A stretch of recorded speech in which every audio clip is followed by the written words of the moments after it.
Last time on Dragon Ball XV, Legend of Zuno. After being sent on a mission via Trunks in the Supreme Kai of Time, Zuno, our hero, and her friends would encounter a malevolent handful of demons seeking to wreak havoc. Meanwhile, Zuno herself encounters a mysterious doppelganger she's only witnessed previously in dreams. Now down for the count, how will she uncover the secrets at large?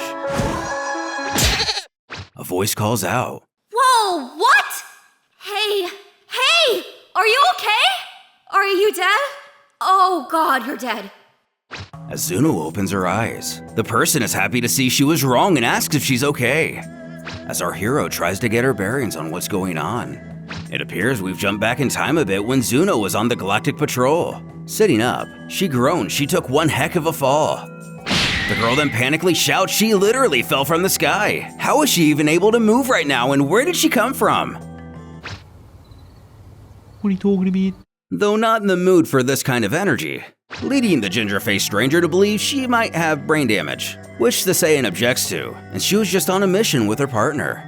Grabbing her face, Zuno remembers they had a run-in with this Ashbat called Cooler and his lame squadron, who she dubbed the Gangrene Gang, and this only leads to further questions. But the girl, now with a fearful tone, inquires if she said Cooler, responding with a somewhat sarcastic, "Cooler? One of the biggest tyrants in the known galaxy? Yeah, you know him?" And she does. He invaded this planet back when she first bloomed. He sent a squad here to planet Flora. The world's army was able to put up resistance, but that only irritated him, making him show up himself, which is unheard of. Her mother, queen of this part of the planet, was the only one capable of holding a candle to his power. She and her father battled him for days after he completely destroyed this planet's defenses in mere seconds. He eventually decided this planet wasn't worth the struggle and retreated. But he murdered her father before he left. With remorse, Zuno stutters, "That's insane." Seeing her emotions shift, she's decided to figure all this out and kick his butt for her and the planet, slyly remarking she's way too pretty to be frowning like that. Though the girl stammers, "Are you crazy? There's no way she could." Interrupting, Zuno assures as a part of the Galactic Patrol, they're all pretty much space cops who put an end to evildoers all throughout the universe. And such a job, and she isn't any older than the native. But there are all sorts of guys on the force who are itching to take down Cooler. She just met this purple guy with a funny bowl cut who seems like a cut above the rest. Zuno promises he'll take him down, no problem. In the meantime, she'd love to meet the queen of this planet so they can work together on taking him down once and for all. Also, what's with that flower? The girl explains her race on this planet are called planoids. They all have flowers on the base of their scalp as a means for their life force. This elaboration suiting our hero well enough, Zuno figures that's pretty snazzy, reaching out to shake her hand and ask her name. The reply is it's Petunia, a name we recognize from the first video of this series. She is the rightful heir of the Flora throne, and it's a pleasure to meet her. Zuno returns the pleasantries, in fact, interested to meet a princess. She can call her Zuno. Back in the present, the doppelganger picks up Zuno, raising her just off her feet. She questions if she has any last words. She has only but two.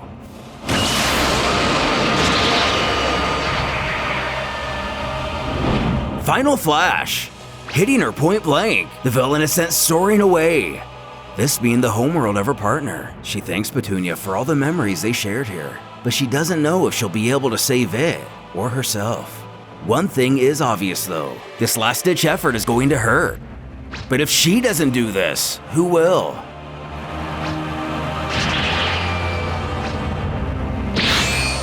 While propelling her away, our antagonist doesn't appear to take an ounce of damage. She finds minor annoyance in Zuno still having a bit of a spark in her. On the other hand, if she didn't, this would have been disappointing. Getting herself situated, the Saiyan knows this will be her last attack, so she better make it count. If this is it, she has to put everything into it.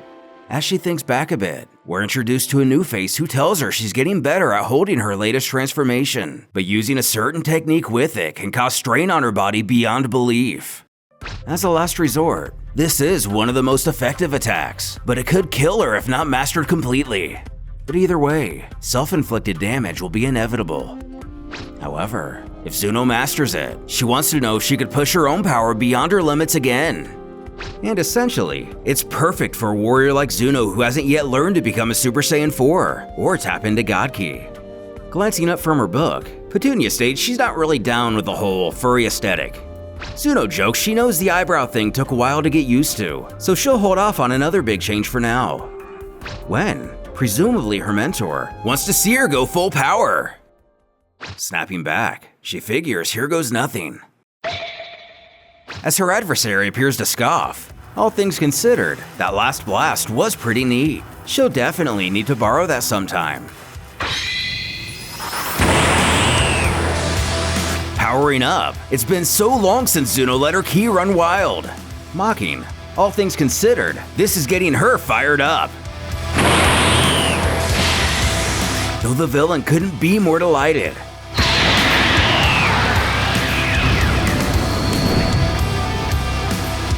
Zuno wants to show her the power of Super Saiyan 3. From here on in, it's all or nothing.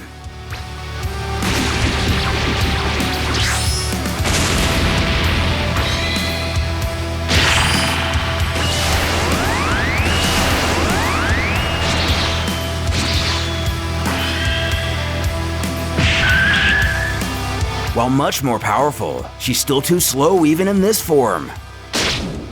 With this realization, a scarlet aura appears to swell around her, so Hero grunts out, Kaioken times 10!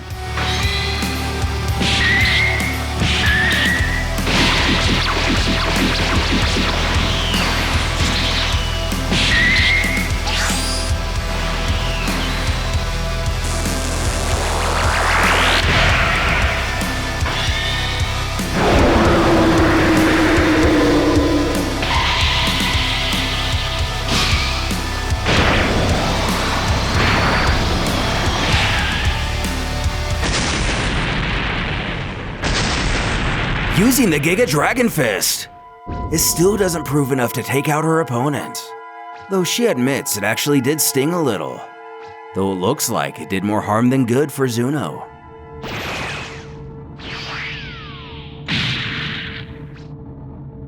Back on the ground, her power begins fading fast. The villain scoffs. How unfortunate. Even while knowing how this would end from the start, she had expected more of this fight. She does commend her though. She managed to bruise her left hand, so let it be the hand she uses to end her. When something begins to happen, her head! An immense pain radiates through her skull. So many thoughts and synapses trigger at once she can't think straight. As someone begins walking through the haze, she demands to know why she keeps seeing her. Equipped with a tail, someone who appears remarkably similar to Zuno, though with different colored hair and eyes. The antagonist screeches, why is she seeing this now of all times? Apparently it's a recurring problem. As a smoke bomb meekly rolls onto the scene, her view becomes obstructed. Furious, she's ready to end this now. But Zuno has vanished. She scowls, their keys are too similar for her to trace, and she shouldn't have dropped her guard. But who has taken Zuno? And what does this fiend mean by their keys are too similar? What did I tell you? Kamehameha times 10! How am I losing ground here? No way! It's pushing through!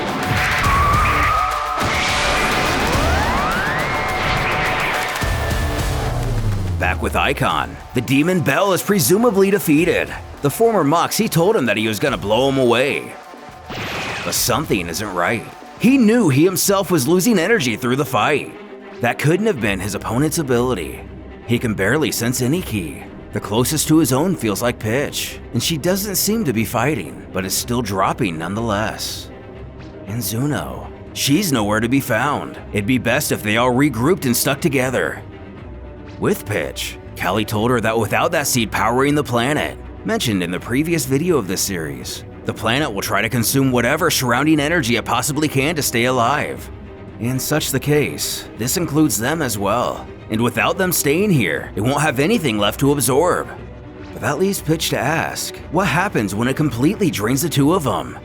Without that seed powering it, it won't be able to hold the absorbed energy. The planet's going to die no matter what without it. Falling out of Super Saiyan, she's losing a lot more energy than she thought. They better find the others. Largely unfamiliar with Saiyans, Callie asks if this means she can't use that golden form anymore. With the planet absorbing the energy of our heroes, how much longer do they have until it's taken it all? And where has Zuno been ushered off to? And by who?